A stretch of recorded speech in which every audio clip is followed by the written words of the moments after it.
gabi kaninyong tanan. Magandang gabi sa inyong lahat. Kinsay kasabot dinhi.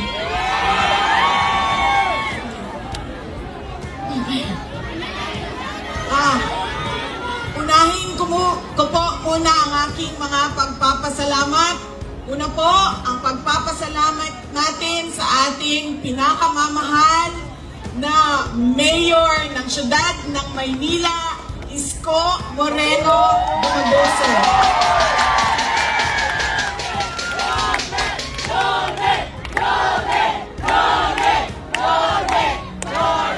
Papasalamat po ako sa kanya dahil ipinahiram niya po ang inyong entablado at ang inyong mikropono para po sa mga senador ng Duterte. Maraming salamat.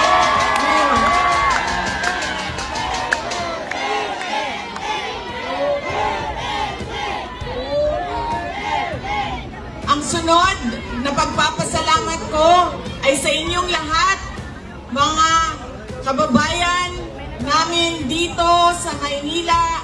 Maraming salamat sa oras ninyo at sa pagkakataon na ibinigay ninyo sa akin at sa amin ngayong gabi na ito. Maraming salamat. I love you! Madami sa inyo ang hindi pa, wala pa na nihapon, hindi pa na naghapunan. Marami sa inyo ang hindi pa naghapunan, hindi pa nakaluto, at kanina pa dito, mainit, pero nandito kayo para sa amin at para sa bayan. Maraming salamat sa inyong lahat. Ang susunod ko pong pagpapasalamat, mahal ko kayo, ma'am. Mahalin din natin patuloy ang ating mahal na inang bayan, ang Pilipinas. I love you too.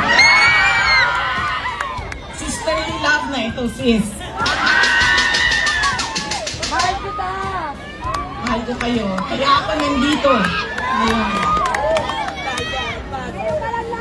Ang susunod po na pagpapasalamat ay mula po sa pamilya namin.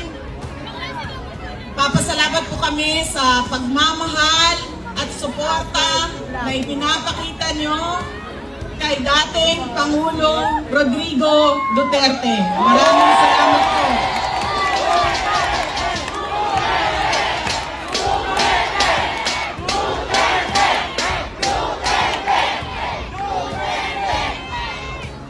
Marami po sa inyo ang nag-celebrate ng kanyang birthday noong March 28, 2025. At kami po ay taus-pusong nagpapasalamat at masaya dahil nakiisa kayo sa kanyang 80th birthday celebration. Dahil hindi po lahat tayo ay mabibigyan ng pagkakataon na umabot ng 80 years old. Kaya maraming salamat at sinelebrate nyo ang kanyang 80 years. Ang susunod na pagpasalamat ay mula po sa akin. Maraming salamat sa inyong suporta, sa inyong kampanya at sa inyong boto para sa akin noong halalan ng 2022. Maraming salamat sa suporta ninyo. At syempre, ang aking pagpapasalamat pa rin sa patuloy ninyo na pagtitiwala sa akin at sa aking mga kasamahan at sa aming opisina, ang tanggapan ng pangalawang Pangulo ng Pilipinas. Maraming salamat.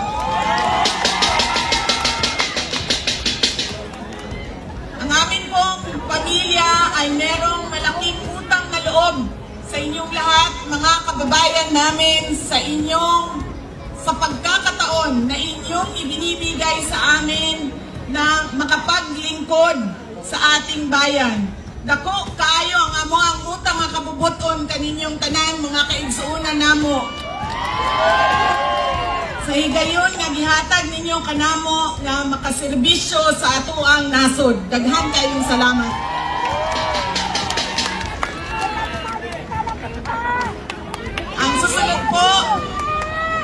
ay mangangampanya po ako sa inyong lahat sa ngayon.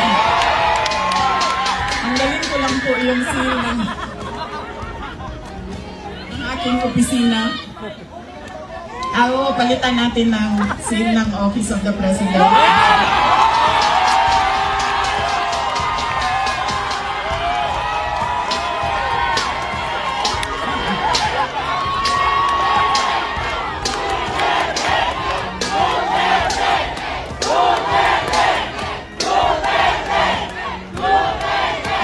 Tinanggal ko lang kasi iba kasi yung opisina, iba din yung pangangampanya. Pero kung sa Pangulo lang, pumili na lang kayo. Si Isko Moreno o si Sara Duterte, wala kami problema.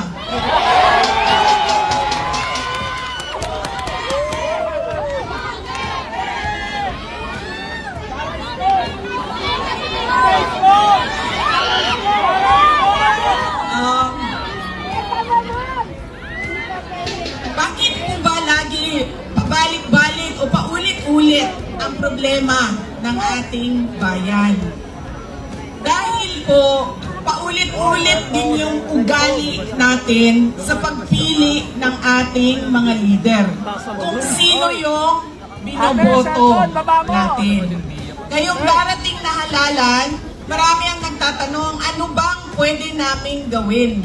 Wala naman kaming pera, wala kaming makinarya, ordinaryong tao lang kami na nakatira sa gilid ng daan o sa subdivision. Pero gusto namin na merong makitang pagbabago sa nangyayari at para sa ating bayan. Una po, ang ugali natin sa pagpili ng ating mga kandidato ay kung sino yung naaalala natin. Sino yung magaling kumanta, sino yung magaling sumayaw, sino yung magaling magpatawa. Yan ang lagi nating naaalala kapag tayo ay boboto na. Hindi na natin tinatanong, ano ba ang pangako niya noon na siya ay tumatakbo? Tinupad ba niya ang pangako niya?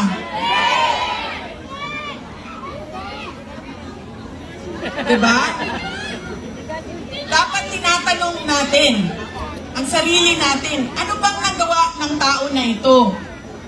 Nangako siya, sorry ma'am,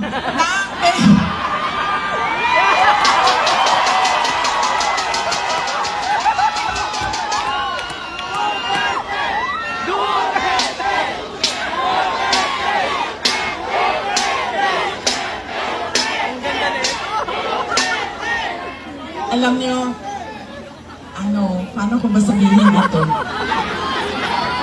Hindi, ganito.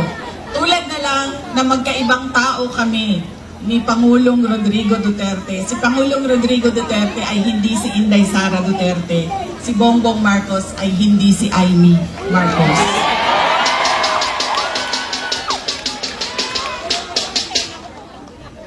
Ito, hindi na ako nagpaalam sa'yo. Sasabihin ko na, sige maning. Tanggalin na lang natin ito. Okay lang sa'yo? Mura siyang matuwan.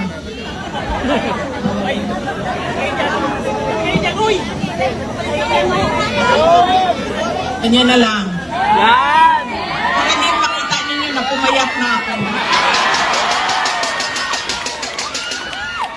Salamat, Martin Romualdez! Pumayat si Inday Sara!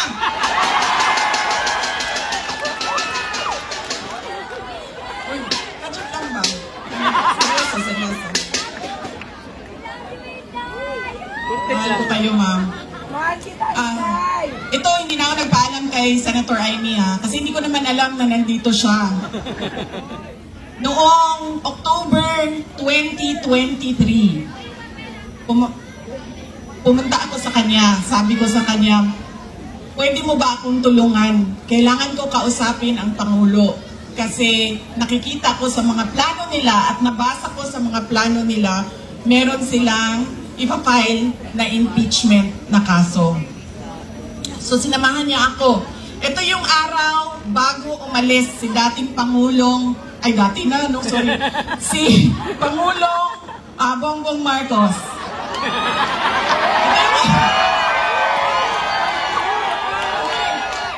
Hindi ko sinadya yun. Hala! Sinadya yun, ha? Hala, ano na? Kailan na, ayun! Kayo lahat, kailan ang sedisyon. Kayo dyan, may kaso na kayo bukas. Ito. So, ito yung araw na paalis siya, papuntang Amerika. Pumunta kami, sinamahan ako ni Senator Amy. Siya yung kumuha ng oras ng schedule para makausap ko si BBM. Noong nandun na kami, binanggit ko sa kanya ang impeachment. Pero hindi yung impeachment ang gusto kong marinig ninyo na kwento ngayong gabi na ito. Doon sa pag-uusap naming tatlo, kaming tatlo lang yun eh, pasensya na silang dalawa. Marites yung nandoon sa harap, silang dalawa. Nag-uusap kaming tatlo, nabanggit ni BBM ang pag-amenda ng konstitusyon. At sinabi niya na, madami siya sinabi, pero ang gist ng sinabi niya ay, we will just amend. Kasi English man sila pag mag-istorya, no? So ako dito, anak, kuya maning, in English eh. We will just amend the economic provisions of the Constitution. Nakirinig ko at nakita ko talaga na sumagot si Senator Amy. Sabi niya, that is a dangerous thing. Sabi niya, if you open the Constitution to amendments, you do not just open it to economic provisions. You open it for all amendments of the Constitution. At nagsagutan na silang dalawa sa harap ko dahil sa ating Constitution. Kaya yan ang pruweba ko at proof ko sa inyo na magkaiba na tao. Ibang tao si BBM, ibang tao si Amy Marcos. Okay na ma'am, pwede ka na umalis. Wait lang, sandali. Iboto niyo ba si Amy Marcos? Okay na ma'am, pwede ka na lumipat sa QC. Good na dito. Kalimutan ko na yung sasabihin ko. Tatlong paalala. Hindi natin tinitingnan kung ano ba yung mga pangako niya noon. Tumakbo siya noon. May pangako siya. Binigay ba niya? Diba? 20 pesos ang kilo ng bigas. Tapos ngayon, okay na daw. After 3 years, 3 taon na campaign promise o pangako sa eleksyon, ibibigay ngayon. Pero, ibibigay lang sa Visayas. Para bang hindi kayo nagugutom dito sa syudad ng Maynila. At parang hindi nagkukulang ang pera ninyo pambili ng pagkain. Kaya dapat tinitingnan natin. Sumayaw, oo. Kumanta, oo. Bakit hindi? Pero tinitingnan natin. Ano ba ang pangako? Binigay ba o hindi? Bakit hindi binigay ang pangako? Dahil nagsinungaling? O dahil hindi talaga maibigay? Pa? Yan yung unang. Lagi na lang tayo bangan. Sorry, ma'am. Alam mo Nambubunol. I'm sorry, ma'am. Kasi naman sabi ko, okay lang.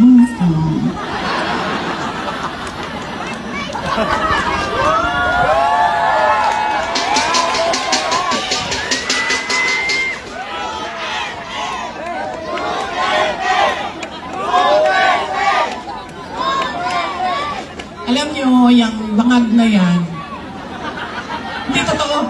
Hindi naman ako kasi tumawa dahil tinawag siyang bangag.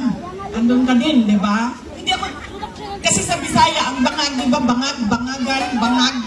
Bangag yung bumbong! Oo. So, pag sinabi mong bangag sa Bisaya, hindi siya adik. Ang sabi sa pakida. Butas yung bulsa! Diba? Butas yung bulsa! So, hindi talaga ako natawanan, tinawag siyang bangag. Kasi sa Bisaya, ang bangag ay butas. Hindi, at saka sa slang, ang bangag is yung private part ng babae. Diba? Bangagan. Ang pinagtawanan ko, dahil ang rally na yon ay kontra sa pag-amyenda ng konstitusyon. Yun yung rally na yon. Tapos nagulat na lang kami na iba na yung napag-usapan doon sa rally. Pero balik tayo sa bangagma. Alam mo, hindi ito kasali talaga sa speech ko. Sinabi sa akin ng partner ng uncle ko na noong hindi pa siya Pangulo, nung senador pa lang siya, ay bumisita sila sa bahay at inalok talaga sila ng droga. Kung hindi, yung wala naman ako sinabi na pangalan. Oh, talaga. Alam nyo, may malaki bang tulungan ang Maynila para sa atin lahat? Hindi nila tayo kakayanin ikulong, no? Baka matulad tayo kay President Duterte. Nakulong na. Humindi yung partner noong uncle ko. Kinento nila yan sa akin. Ang buong akala ko naman, kasi matanda na, diba, may edad na, natututo ka na sa kung anong mga mali na ginagawa ng kabataan mo, ay nagbabago yung tao. Hindi ko alam na yun na nga ang nangyari. Kaya balik tayo sa paalala, tingnan nyo muna. Pagkatapos niyong kumanta, tanungin ninyo ang sarili ninyo. Noon, nakinig ako sa'yo. Ano ang pangako mo? Binigay mo ba? Kaya dapat pinag-iisipan natin kung iboboto natin o hindi yung tao. Pangalawa, ito, walang makakakontra sa akin nito, kahit saan man sa mundo.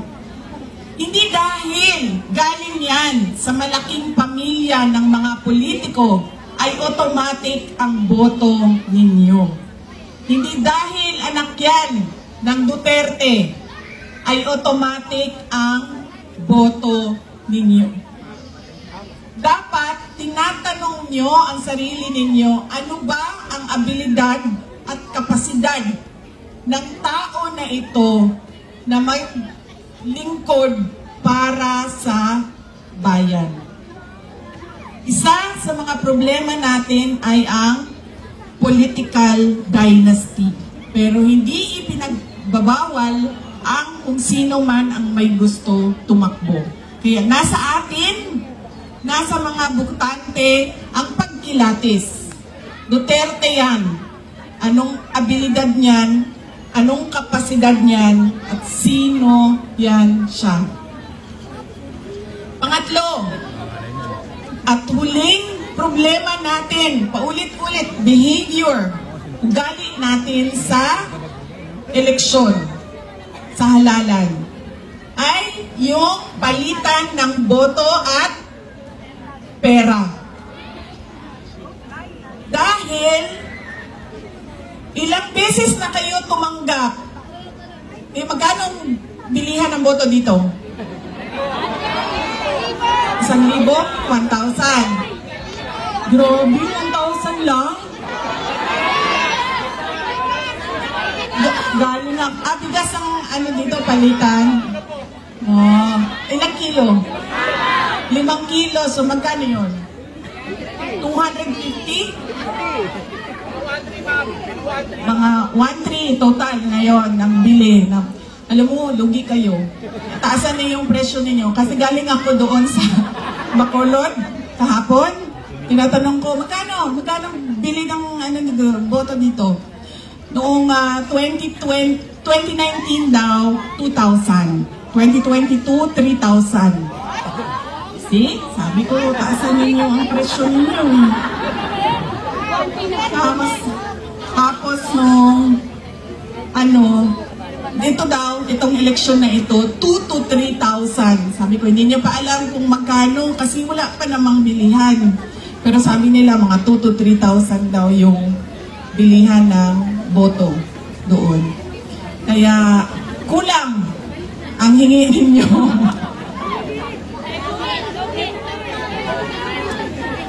1,300 ang natatanggap ninyo. O hindi pa lahat. Oh. Bakit 1,300? Eh, ang akap, magkano ba akap? Di ba 5,000? 3,000?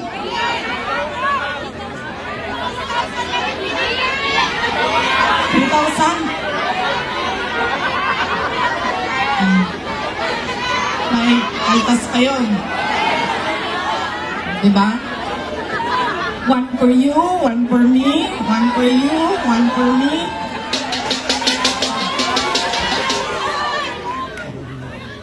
Alam niyo, hindi namin ginagawa yan sa Davao. Alam niyo bakit? Nawawala kasi yung respeto ng tao sa isa't isa. Sabihin ko sa inyo kung bakit mamaya nawawala yung respeto, ha? Sana ako. Sa bilihan ng boto. Yeah. Ilang eleksyon na kayo tumanggap ng 1,300? Ilang eleksyon na tumatanggap ang mga botante ng Pilipinas ng pera kapalit ng boto nila? Pero bakit mahirap pa rin ang ating bayan? At bakit hirap pa rin kayo bumili ng bigas? Kasi binabibili ang boto nila.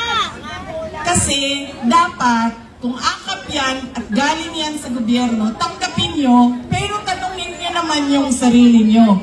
Ang nagbigay ba nito ay karapat dapat maging leader ng bayan natin?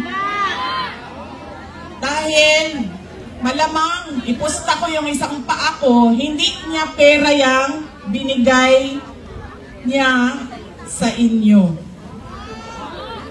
Pera yan ng bayan. So, tanggapin.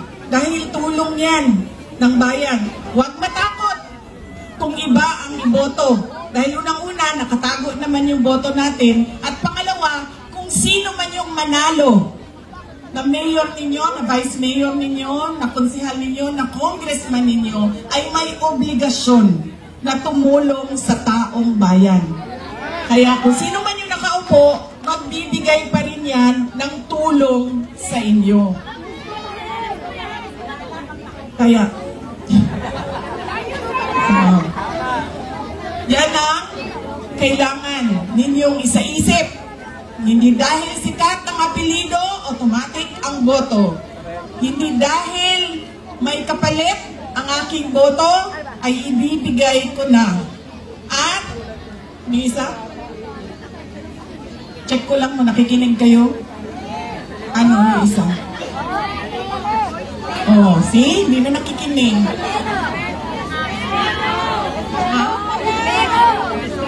Respeto. Wala talaga ng respeto yun, ma'am, pag may palitan ng pera. Yung isa ay wala naman nakinig sa inyo. Huwag ibenta ang boto. Huwag dahil sikat iboto. Ha? O yun nga, dahil sikat iboto. Ano isa?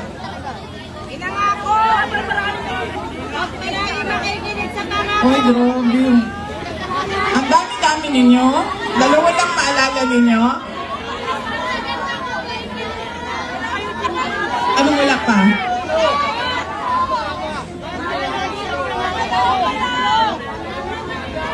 Ay, opo. Oo, nagpapasalamat tayo kay Mayor Isko Moreno Dumagoso.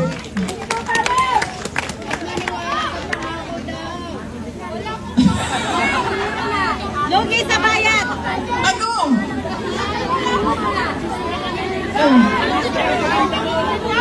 Mel, ano?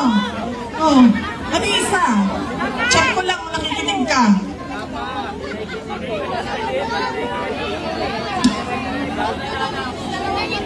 Alam nyo, hindi ito totoo na kilay ko ha, drawing lang ito.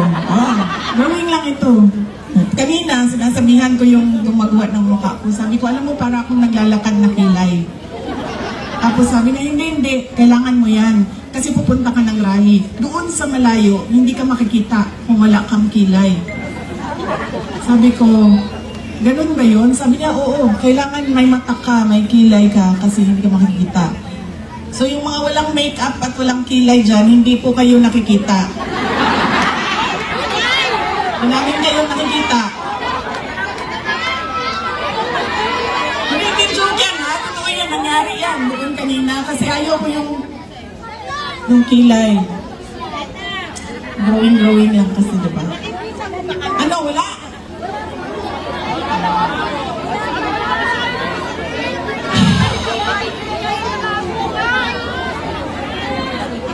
Marami ang nangangamusta kay President Duterte. Kung saan man ako pumupunta, nangungumusta sila lahat. Tapos nagpapasabi pa sila. Kanina, meron ilan dyan sa likod na pakisabi, kamusta kay Tatay Digong. Kahit hindi ko siya kilala, lagi yung mga tao, hindi ko kilala sa pangalan, sinasabi nila, pakikumusta kay Tatay Digong. Ayun. Siya po ay nakakulong. Anak po ako ng nakakulong na Kapatid din nagpakulong. at okay naman siya. Madami din ang nagtatanong, kamusta na si Tatay Digong? Sinasabi ko lagi, okay naman siya. Ang problema lang ay hindi siya marunong maglaba, magluto, at maglinis ng kwarto. Dahil yon ay ginagawa sa kanya lagi ng mga asawa niya. Madami pong asawa ang aking tatay.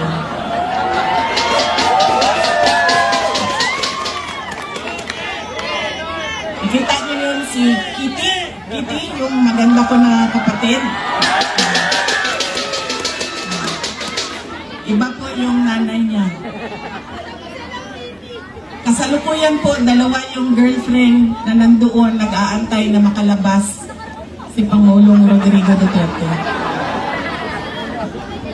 Totoo yan.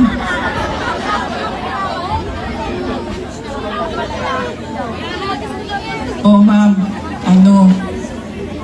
hindi daw nila kinidnap yung hindi daw nila kinidnap si Pangulong Rodrigo Duterte. Hindi daw kidnap ang tawag doon. Sige, okay na lang. Hindi na kidnap ang tawag doon. Ang tawag doon, ninakaw nyo sa amin. Ninakaw nyo sa amin si Pangulong Rodrigo Duterte. Dahil siya ay propriedad o property ng syudad ng Davao. Dahil siya ay magiging mayor namin doon at kinuha ninyo siya at ninakaw ninyo dito. Pwede na ba yun, ma'am? Hindi daw kidnapping yan eh. Nakawan na lang. Ninakaw ninyo sa amin. So mga nangangamusta ay meron kaming maliit na video presentation sa inyo. Sigurado ka ba, ma'am, na hindi ka aalis? Kaya ako nakakalimot sa mga sasabihin ko eh, kasi nalilito ka, ma'am. Ma'am, ang advice ko lang talaga sa iyo sa panahon na ito at sa darating na mga araw ay magpalit ka na po ng apelido, ma'am. Ay, sorry, Romualdez pala ang middle name mo.